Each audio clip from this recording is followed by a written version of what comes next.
வணக்கம் மாணவர்களே, நாம் இன்றைக்கு இந்த காணொலியில் என்ன பார்க்க போகிறோம் அப்படின்னா, வகுப்பு 6 தமிழ் 3ஆம் இடைப்பருவத் தேர்வு 2024 விருதுநகர் மாவட்டம் வினாத்தாளில் உள்ள 1 முதல் 14 வரை உள்ள கேள்விக்கான பதிலை நாம் ஏற்கனவே படித்தாச்சு.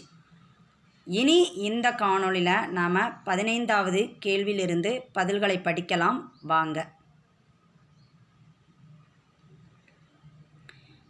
5 எவேனும் இரண்டனுக்கு மட்டும் விடையளி. 15 கலைச்சொல் எழுதுக. அ லிட்ரேட்டர் இலக்கியம்.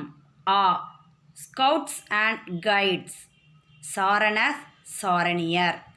16 கீழ்காணும் தொடர்களில் உள்ள பிழைகளை திருத்தி எழுதுக. அ ஒரு அழகிய சிற்றூரில் ஓர் குளம் இருந்தது.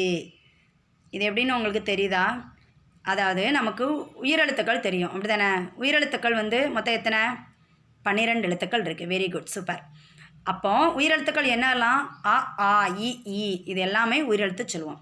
இப்போ அழகியன் இருக்குது, அதில் மொதல் எழுத்து ஆங்கிறது உயிரெழுத்து, அப்படி தானே? அப்போ உயிரெழுத்து வந்துச்சுன்னா நாம் என்ன எழுதணும் அப்படின்னா ஓர் அப்படின்னு சொல்லி எழுதணும். இதே இது உயிர்மை எழுத்துக்கள் தெரியும் நமக்கு, அப்படி தானே?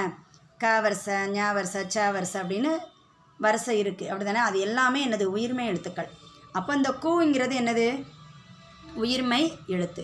அப்போ உயிர்மை எழுத்துக்கு முன்னாடி நாம் என்ன எழுதணும்? ஒரு அப்படிங்கிறது தான் எழுதணும். சரியா? புரிஞ்சிச்சா? ஓகே, அடுத்து போகலாமா? ஆ அத்து நகரத்திற்கு செல்லும் சாலை. இதில் நகரத்திற்குன்னு கொடுத்துருக்காங்களா? இது என்ன எழுத்து? நங்கிறது என்ன எழுத்து? உயிர்மை எழுத்து. அப்போ அந்த உயிர்மை எழுத்துக்கு முன்னாடி நாம் என்னது போடணும்? அதுதான் போட்டு எழுதணும். சரியா? புரிஞ்சிச்சா உங்களுக்கு? புரிஞ்சிச்சா? சரி, ஓகே, அடுத்து போகலாமா?